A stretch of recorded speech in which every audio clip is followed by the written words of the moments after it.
benefits of being an influencer. Okay, I have amassed over 100,000 followers myself, which is very, very cool. There are definitely benefits to being an influencer. In this video, I'm going to tell you what those are and why you should kind of try to be an influencer on your own. Let's dive in.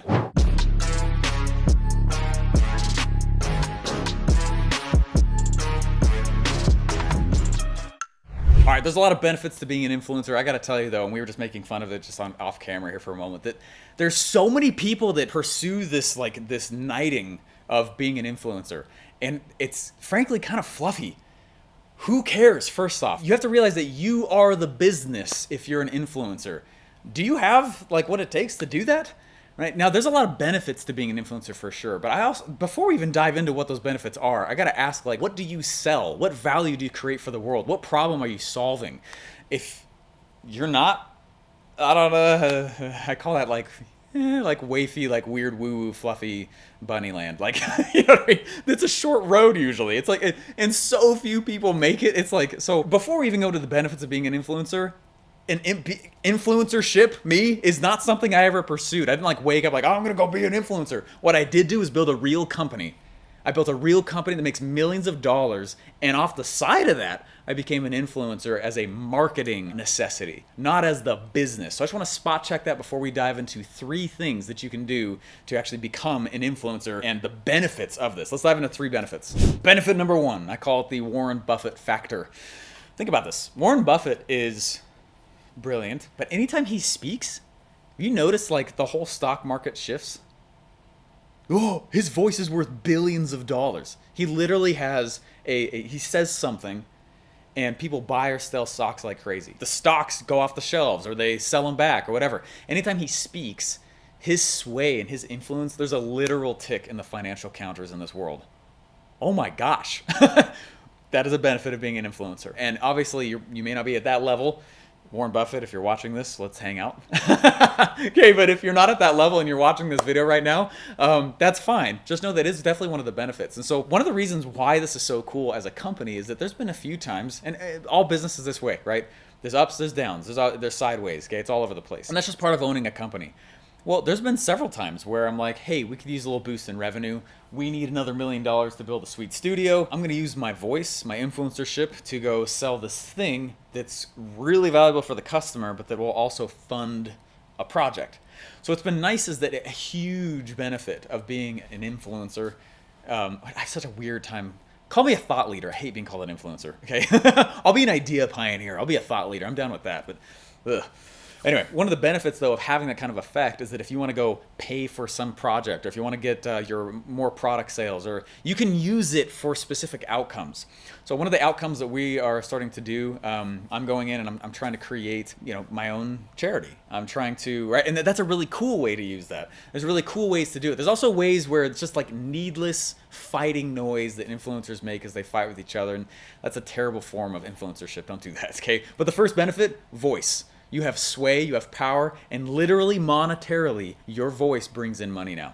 Second benefit of being an influencer is list. You get a list.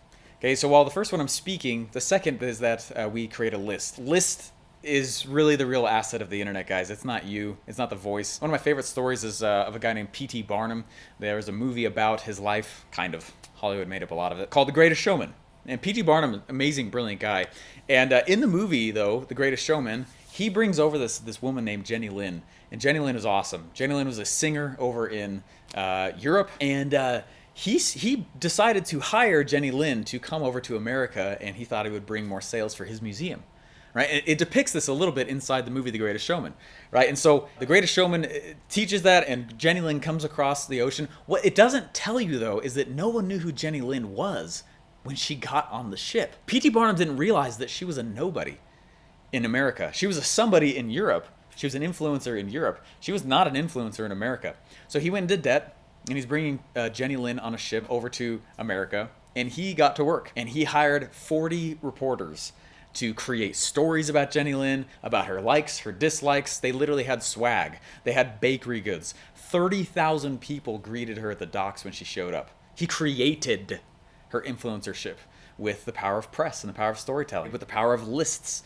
Now, what was fascinating about this, the story continues, that they sold out show after show. And Jenny Lynn's like, she's singing, and there's money coming in, and P.T. Barnum, they're making tons of cash. And one day, she decided that she'd go off on her own. She's like, I don't need P.T. Barnum anymore. She left. She couldn't fill a single auditorium. She literally, 30,000 people greeted her at the docks. Almost no one knew when she left America. She practically snuck out. She couldn't fill a single auditorium. How does this relate to being an influencer? This is why I say that being an influencer is not a business. Okay, it's not a business. Okay, she thought her voice was the product. But what was filling the auditoriums was P.T. Barnum had continued to work with the press to run stories to fill her shows. She thought she was the value. The influencer often thinks they're the value. That's not the value. The value is the list. So please take that as a lesson as you go off. What's one of the benefits of being an influencer? List. Okay, but don't mistake it for your voice. Don't put too much weight on your voice. Yes, your voice helps like crazy. Yes, your product helps like crazy.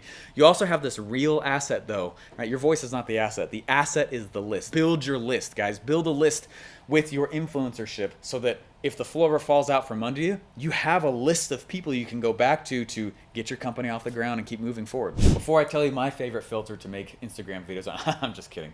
Hey guys, go ahead and hit the subscribe button, hit the like button. In the comments down below though, I would like to know who of you is trying to be an influencer. I'm not trying to knock that or say it's not a worthy goal. I just want you to know where the money actually comes from. Let me know down below, how far are you in your influencer journey? Do you have a list? Are you growing it? What are the problems you're running into? We actually do want to hear from you down below so we can help you build a real business around it. Let us know in the comments below.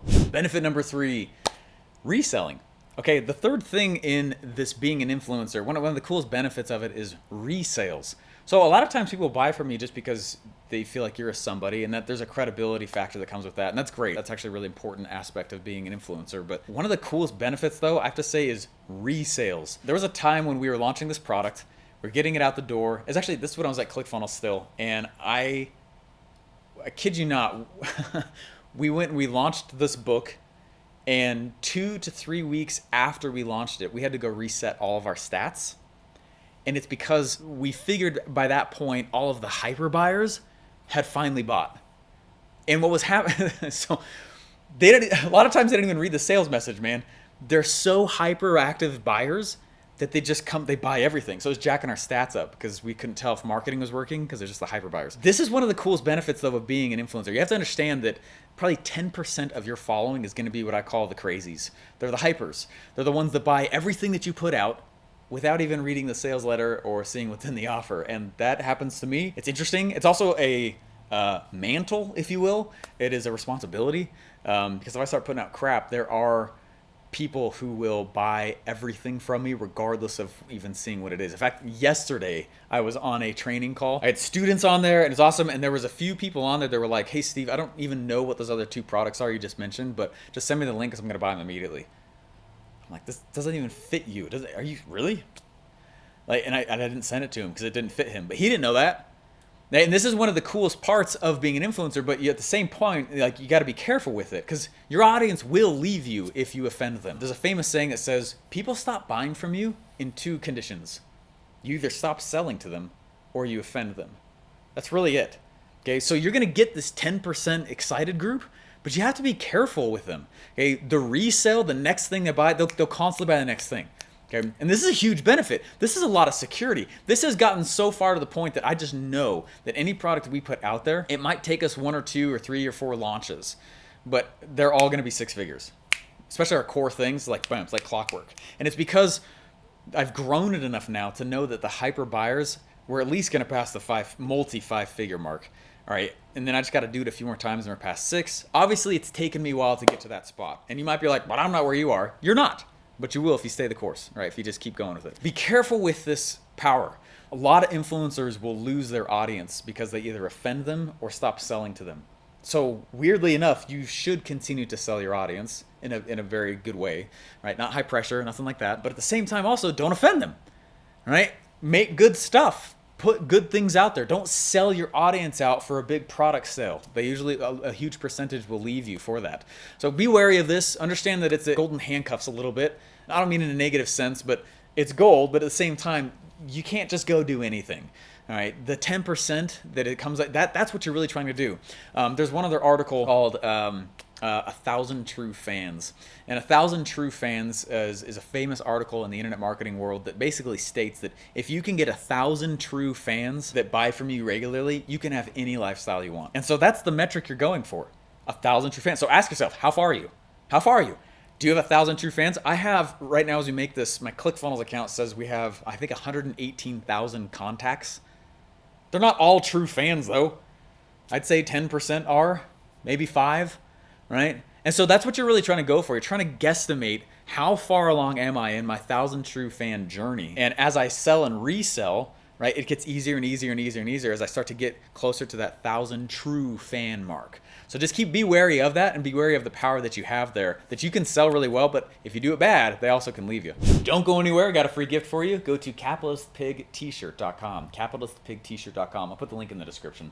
Click that link and it'll take you over to a special spot where you can get the shirt for free. We just ask that you cover shipping. If you're a capitalist, if you know money's not evil, if you know it accelerates your true nature, you're probably a capitalist pig like us. Please help show the support though. Hold the banner up. I feel like we all need that right now more than ever. Go to capitalistpigtshirt.com. We'll send it to you for free. Just cover the shipping.